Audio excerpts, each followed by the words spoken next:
Good evening, everyone. Welcome to the channel. Before I begin, here are my disclaimers. Today I am going to give you an update about Logitech International S.A. quarterly report.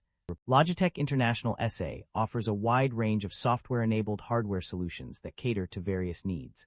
The company's product lineup includes gaming peripherals such as mice, steering wheels, headsets, keyboards, microphones, and streaming services designed for gamers and streamers. In addition to gaming products, Logitech also provides office equipment like corded and cordless keyboards and keyboard and mouse combinations, pointing devices including wireless mice and mouse products. The company's conferencing solutions include conference room cameras, controllers for video conferencing rooms, PC-based webcams, and tablet accessories such as keyboards. Logitech's audio offerings include PC and VC headsets, in-ear headphones, premium wireless earbuds, mobile speakers, and portable wireless Bluetooth speakers. These products are sold through a network of distributors, retailers, and e-tailers who resell to various customers including value-added resellers, systems integrators, and other distributors. The company operates under several brands, including Logitech, Logitech G, and others. With its extensive product portfolio, Logitech International S.A. has established itself as a leading provider of hardware solutions for both personal and professional use. Logitech International S.A.'s stock price has experienced significant drops in the past year, primarily due to tariff uncertainties and other market factors. One of the most substantial impacts occurred on April 14, 2025, when the company's stock fell by nearly 40% due to concerns over tariffs affecting its Chinese manufacturing and U.S. sales. Another notable event was an intraday gap down on April 3, 2025, where the stock opened with a minus 12.9% gap down and lost minus 4.4% from opening to closing price. This event aligns with broader concerns regarding tariffs during that period. In addition to tariff uncertainties, Logitech's shares were also affected by analyst downgrades and cautious guidance from management. On February 28, 2025, BofA Securities downgraded the stock from neutral to underperform, citing weaker growth outlook in key product segments and concerns over gross margin assumptions.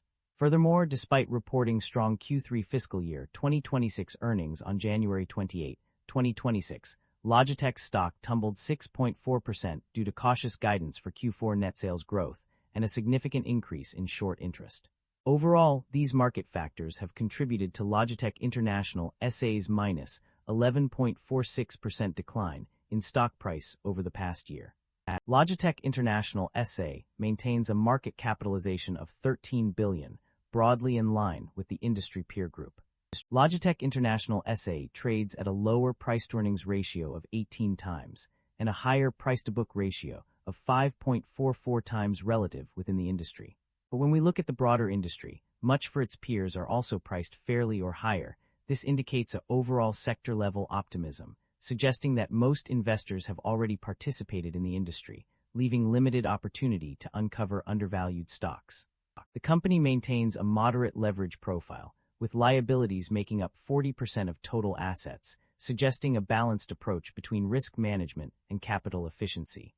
Average liabilities have declined over the past 5 years, indicating improving balance sheet discipline and reduced financial risk. Shareholder equity has weakened over the past 5 years, accompanied by declining or negative operating income. This suggests the business may be eroding shareholder value and warrants caution. The company has consistently reduced its share count, reflecting a shareholder-friendly approach to capital allocation. The income statement shows that the company revenue have been declining annually even though operating income have been improving. Although the drop in revenue is concerning, we can tell that management have been able to reduce cost. The company comfortably covers its interest expenses through operating income and maintains a strong cash position relative to current liabilities. The primary drivers of revenue growth or decline can be identified through an analysis of various factors. On the growth side, net sales increased by 6.1% from 2024 to 2025, driven by several key segments and trends. The gaming segment saw a 3.4% increase in revenue for the 3 months ended December 31, 2025, while keyboards and combos and pointing devices experienced growth rates of 7.6% and 11.2%, respectively.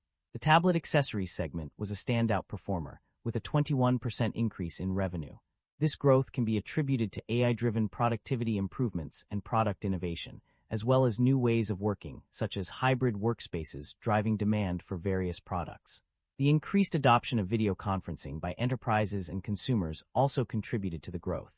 In terms of specific drivers within each segment, gaming saw 3% growth in the first 3 months, driven by gaming mice and steering wheels, while keyboards and combos experienced an 8% growth rate driven by cordless combo products. Pointing devices saw a significant 11% growth rate in the first quarter, driven by cordless mice. On the decline side, there were several factors that contributed to revenue decreases. The webcam segment saw a decrease in sales of VC webcams and streaming cameras, while the other segment experienced a decline in mobile speaker sales. Additionally, gaming and mobile speaker sales declined in the Americas region. The company's net income has experienced a significant increase over the past year. For the 3 months ended December 31, net income rose by 25.4% from $200,147,000 to $251,039,000.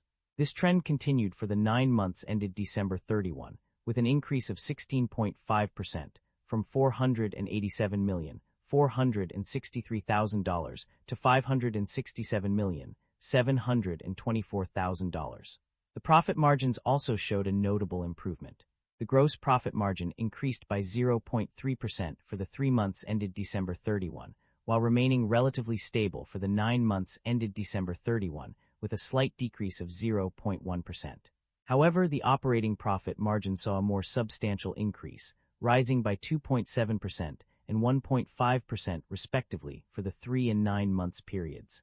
The reasons behind this net income increase are attributed to several factors, including the favorable impact from adding back non-cash expenses and an increase in accounts receivable driven by higher sales and timing of sales within the quarter.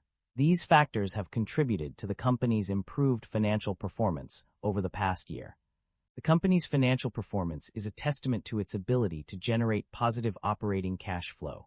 According to the latest figures, for the 9 months ended December 31, 2025, the company recorded an impressive net cash provided by operating activities of $834,414,000. This significant amount indicates that the company is successfully converting its profits into cash, which is a crucial aspect of any business's financial health. This positive trend suggests that the company's operations are efficient and well-managed, allowing it to generate sufficient cash to meet its financial obligations and invest in growth opportunities. The ability to produce positive operating cash flow also implies that the company has a strong foundation for long-term sustainability and success. The company's debt level has undergone significant changes over time. On page 6, total liabilities increased by 24% from $1,411,084 to $1,759,966. However, on page 28, the total debt remained relatively stable, increasing only slightly from $208.3 million to $209.9 million. This discrepancy suggests that the company's debt level has not been consistent across all periods. A closer look at the company's credit facilities reveals a more substantial commitment to borrowing. On page 44, it is stated that there are uncommitted bank lines of credit aggregating to $164 million and a credit agreement with a revolving line of credit of up to $750 million. This indicates that the company has access to significant amounts of debt financing. Regarding interest expenses, the provided text does not offer explicit information on the amount incurred by the company. However, it is mentioned on page 42 that interest income decreased due to lower interest rates. Additionally, commitment fees are charged on undrawn balances, as stated on page 28. Furthermore, borrowings under the credit agreement will bear interest at a rate determined by reference to benchmark rates plus an applicable spread, as noted on page 44. The recent market analysis reveals a mixed performance across various segments and regions. On the positive side, the peripherals segment has shown impressive growth, indicating a strong demand for related products. Similarly, the gaming segment has also performed well, suggesting that consumers are increasingly investing in gaming-related equipment. In terms of geographical performance, the EMEA, Europe, Middle East and Africa, and Asia-Pacific regions have emerged as top performers. These regions have seen significant growth, driven by increasing consumer spending power and a growing demand for technology products. However, not all regions have fared equally well. The Americas region has struggled to keep pace with its counterparts, indicating underlying challenges in the market. Despite this, it is essential to note that individual companies within each segment and region may have varying levels of success, and further analysis would be required to understand the specific factors contributing to these trends. Management is optimistic about the company's outlook, citing ongoing growth and evolution in the gaming industry as opportunities for the business. The company has reported positive sales increases of 6% due to strong demand in key regions, with a positive outlook for specific product categories. The company is also investing in restructuring efforts, which are expected to be substantially completed by FY 2026. This includes maximizing currency exchange gains and minimizing losses through strategic investments. Additionally, the company plans to invest in product innovations and growth opportunities, which may lead to increased working capital requirements and capital expenditures. Management has also outlined a plan for share repurchases of $2 billion over the next 3 years, demonstrating confidence in the company's financial position. Furthermore, the company will continue making capital expenditures to support product development and operations. Overall, management is focused on driving growth, investing in innovation, and maximizing shareholder value. The company has a history of rewarding its shareholders through various means. One way it has done this is by paying dividends. The financial records show that the company has indeed paid dividends to its shareholders, with amounts totaling $233,059 in 2025 and $207,853 in 2024. In addition to paying dividends, the company has also been actively involved in share buybacks. This strategy allows the company to reduce the number of outstanding shares on the market, thereby increasing the value of each remaining share for its shareholders. The records indicate that the company has repurchased a significant number of shares, with 2,678,000 shares being bought back in 2025 alone. The company's financial reports reveal several concerns regarding inventory buildup and supply chain disruptions. One major issue is the potential for inventory mismanagement, as indicated by accrued losses on inventory purchases, page 24. To mitigate this risk, the company has entered into cash flow hedge contracts to protect against exchange rate exposure of forecasted inventory purchases, page 26. Supply chain disruption is also a concern, with the company mentioning changes in trade regulations and tariffs that affect its products or operations, page 34. Furthermore, managing inventory levels is becoming increasingly challenging due to factors such as seasonality, uncertainty in tariffs on imported goods, and supply and pricing of components like memory chips, page 36. The decline in sales of certain product categories, including webcams and mobile speakers, has also contributed to concerns about inventory buildup, page 40. Additionally, the decrease in inventories and inventory turnover ratio indicates slower inventory movement, page 44.